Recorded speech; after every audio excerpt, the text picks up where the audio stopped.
손흥민은 아직 수술의 상처가 아물지 않은 것 같습니다. 축구 대표팀의 캡틴 손흥민이 카타르에 입국하며 벤투호는 비로소 완전체가 됐는데요. 몰려든 취재진 앞에서 간단한 소감을 말한 뒤 바로 호텔로 이동해 휴식을 취한 손흥민은 몇 시간 휴식한 뒤 곧바로 대표팀의 단체 사진 촬영과 오전 훈련에 임했죠. 그런데 실제로 카메라에 포착된 손흥민은 불과 2주 정도 전에 받은 안면 윤곽술 수술에서 완전히 회복하지 못한 모습이었습니다.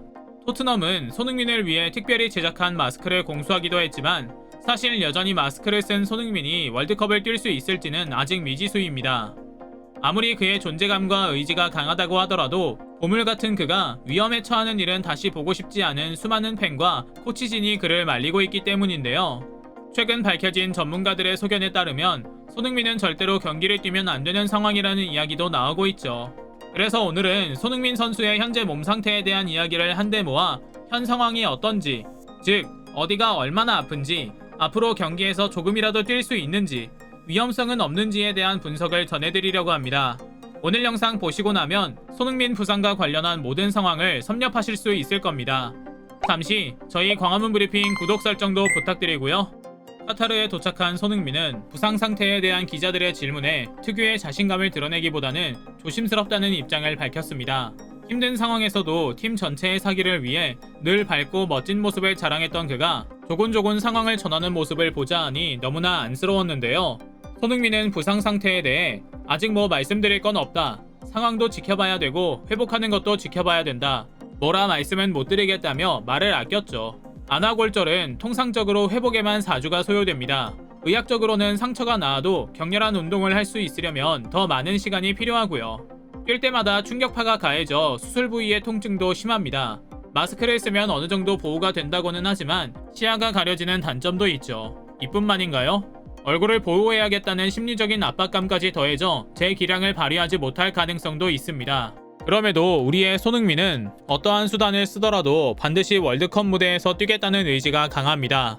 그는 제가 항상 말했듯이 제가 있는 위치에서 할 수 있는 것들은 최선을 다해서 실망시켜드리지 않도록 최선을 다하겠습니다 라고 다짐하기도 했거든요. 그러나 여전히 손흥민을 위하는 많은 팬들은 손흥민이 뛰지 않길 바라는데 입을 모으고 있습니다. 그는 지난 챔스 마르세유전에서 부상을 당했는데요. 진단 결과 왼쪽 눈 주변에 4개의 골절상을 입었고 원래 주말에 수술할 예정이었는데 그의 강력한 주장으로 하루 앞당겨 수술을 받았으며 지금 열심히 회복 중입니다. 물론 안아골절은 축구계에서 생각보다는 자주 발견되는 부상입니다. 아무래도 헤딩 경합 중에 거친 몸싸움이 동반되면 사고가 나기도 하는 건데요. 이들 중 일부가 엄청난 회복세를 자랑하며 경기에서 뛰고 심지어는 활약하는 사례가 있기 때문에 어떤 이들은 손흥민의 출전에 희망을 걸기도 하는 것이죠.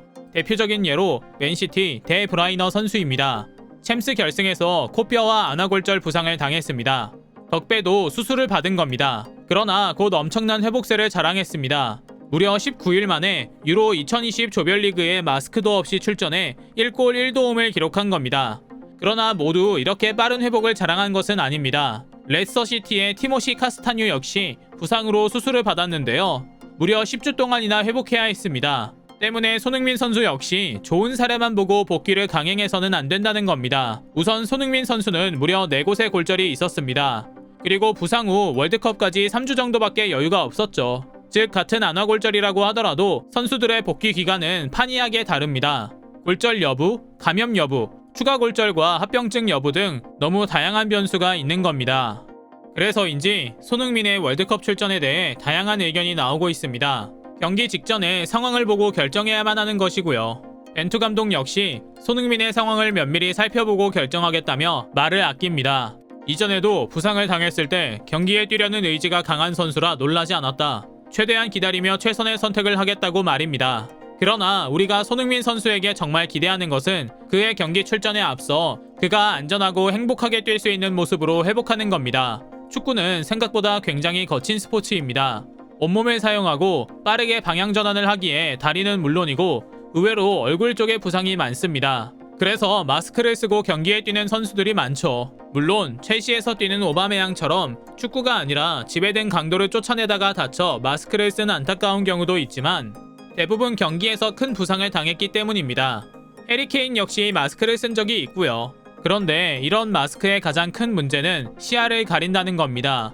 때문에 어떤 선수들은 투명한 재질을 사용하기도 하고 어떤 선수들은 주로 활용하는 눈옆을 트인 마스크를 쓰기도 하는데요. 손흥민 선수가 쓰고 등장한 마스크는 예상보다 훨씬 평범한 스타일입니다. 그의 등번호인 숫자 7만 적혀있는 단정한 느낌의 모습이죠.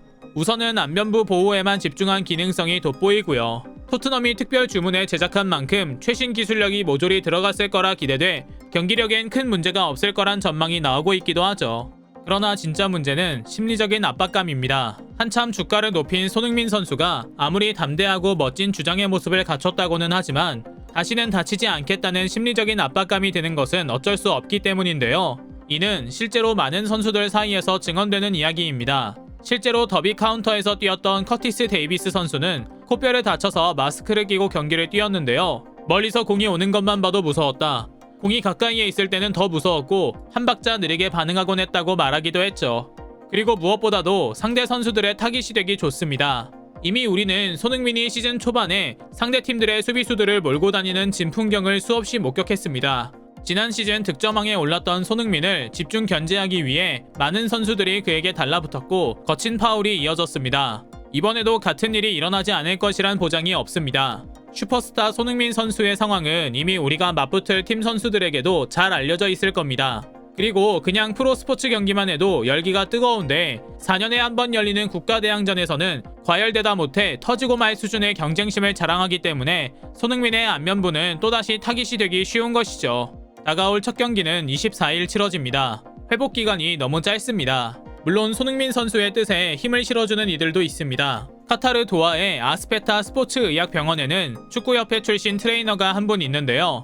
그는 손흥민이 쓴 마스크의 소재가 완벽에 가까워 그를 잘 보호할 수 있는 수준이라고 말하기도 합니다. 최근 마스크 소재의 트렌드는 가벼우면서도 강도가 높은 카본 파이버다. 손흥민의 얼굴에 맞춰 성형할 수 있어 선수 보호 측면에서 안전하다.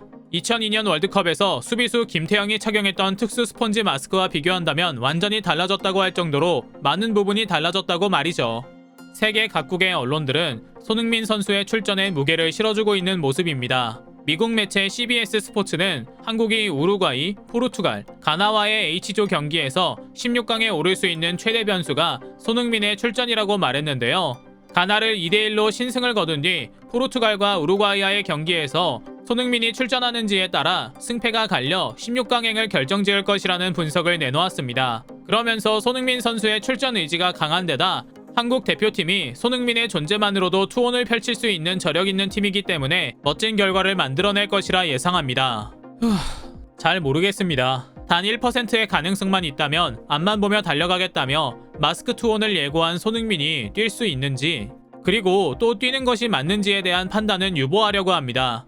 그러나 저를 포함한 많은 팬들의 마음은 같을 것이라고 봅니다. 아무리 대표팀 경기가 중요하고 기대된다 하더라도 우리는 손흥민이라는 소중한 보물 같은 선수가 두 번 다시 위험에 빠지는 일은 보고 싶지 않다고 말입니다. 11월과 12월을 가로질러 진행하는 월드컵 경기에서 손흥민이 뛰든 안 뛰든 환하게 웃는 모습을 보길 또 하루빨리 회복해 멋진 몸 상태 보여주길 기원하며 오늘 영상 마치겠습니다. 광화문 브리핑 구독, 좋아요 부탁드리고요.